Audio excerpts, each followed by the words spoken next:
Hello friends, welcome to my सासे classes. आज है 22 मार्च और आज हम लोग 22 मार्च से बनने वाले जितने भी इम्पोर्टेंट करंट अफेयर हैं उनके बारे में डिस्कस करेंगे। तो फ्रेंड्स, आज का वीडियो स्टार्ट करने से पहले हम लोग एक मोटिवेशनल लाइन देखेंगे। मोटिवेशनल लाइन ये है कि जिसके हृदय में हो जुनून वो कटते नहीं तलवारों से।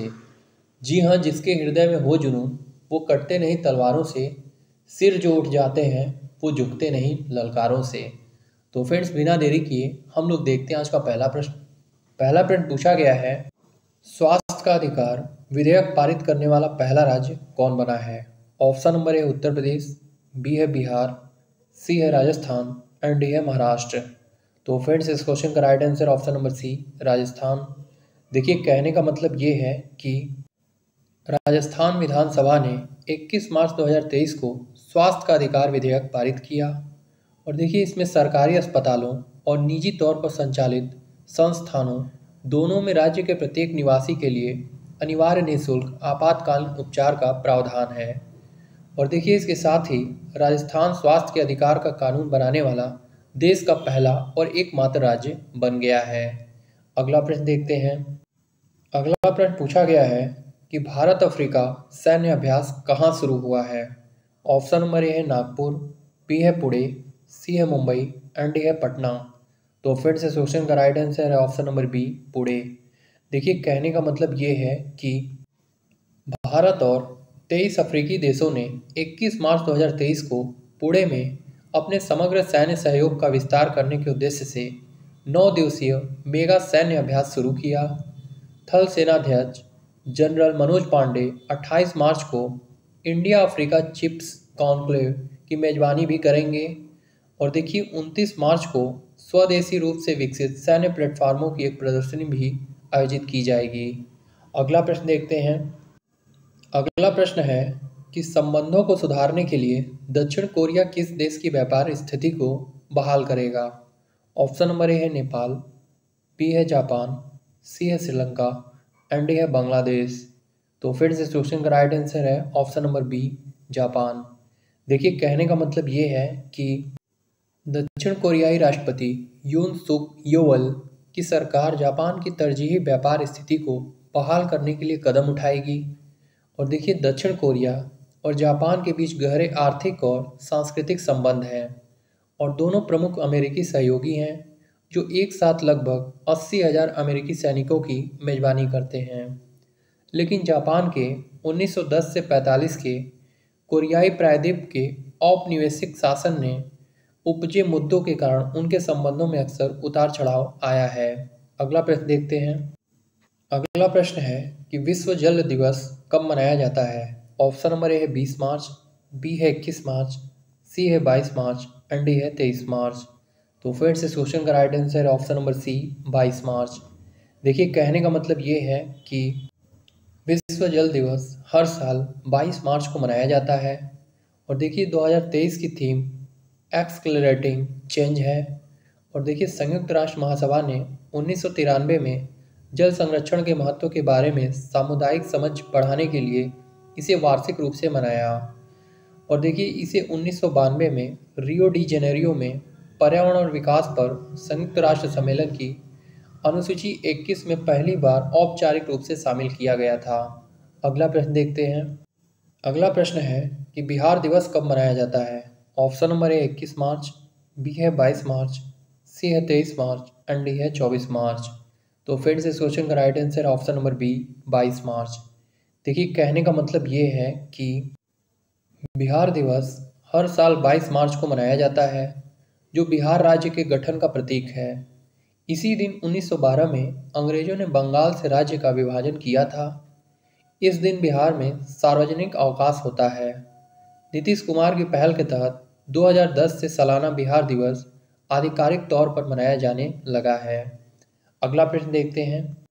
अगला प्रश्न है कि भारत और किस देश के बीच दूसरी परामर्शदात्री बैठक दिल्ली में आयोजित हुई है? ऑप्शन नंबर ए है जापान, बी है श्रीलंका, सी है जॉर्डन एंड डी है अमेरिका। तो फिर से क्वेश्चन का राइट आंसर है ऑप्शन नंबर सी, जॉर्डन। देखिए, कहने का मतलब ये है कि भारत और जॉर्डन के बीच रक्षा सहयोग पर दूसरी परामर्शदात्री बैठक 21 मार्च 2023 को नई दिल्ली में आयोजित हुई। दोनों देशों ने सैन्य परीक्षा और पाठ्यक्रम, साइबर सुरक्षा सहित कई मुद्दों पर चर्चा की। और देखिए, दोनों पक्षों ने सहयोग स्थापित करने के लिए रक्षा उद्योग और अनुसंधान एवं विकास में अपनी अपनी क्षमताओं का आदान प्रदान भी किया है। अगला प्रश्न देखते हैं। अगला प्रश्न है कि कितने मार्च से पर्यावरण और जलवायु स्थिरता कार्य समूह की बैठक होगी। ऑप्शन नंबर ए है 20 मार्च, बी है 21 मार्च, सी है 26 मार्च एंड डी है 27 मार्च। तो फ्रेंड्स, इस क्वेश्चन का राइट आंसर है ऑप्शन नंबर डी 27 मार्च। देखिए, कहने का मतलब ये है कि G20 के पर्यावरण और जलवायु स्थिरता कार्य समूह के दूसरे कार्य समूह की बैठक 27 से 29 मार्च 2023 के बीच गांधीनगर में आयोजित की जाएगी। और देखिए, 3 दिवसीय बैठक का उद्घाटन भारत के शेरपा G20 अमिताभ कांत करेंगे। और देखिए, बैठक में 30 से अधिक देशों के प्रतिनिधि भाग लेंगे। अगला प्रश्न देखते हैं। अगला प्रश्न है कि हाल ही में किस ग्रह पर सक्रिय ज्वालामुखी पाया गया है। ऑप्शन नंबर ए है मंगल, बी है शुक्र, सी है बृहस्पति एंड डी है बुध। तो फिर से क्वेश्चन का राइट आंसर है ऑप्शन नंबर बी शुक्र।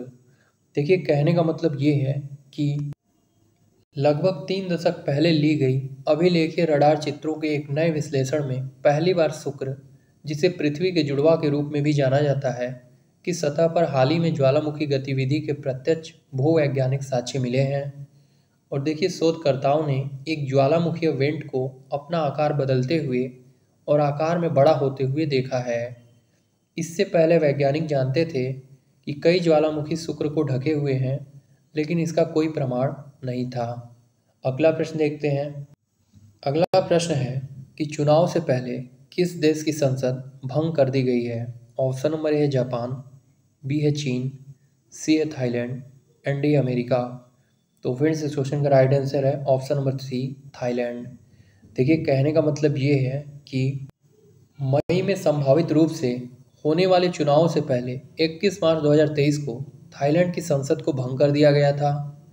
प्रधानमंत्री प्रयुत चान ओचा अपने सैन्य समर्थित शासन के लगभग 1 दशक का विस्तार करना चाहते हैं। प्रयुत की सरकार कार्यवाहक क्षमता में कार्य करेगी।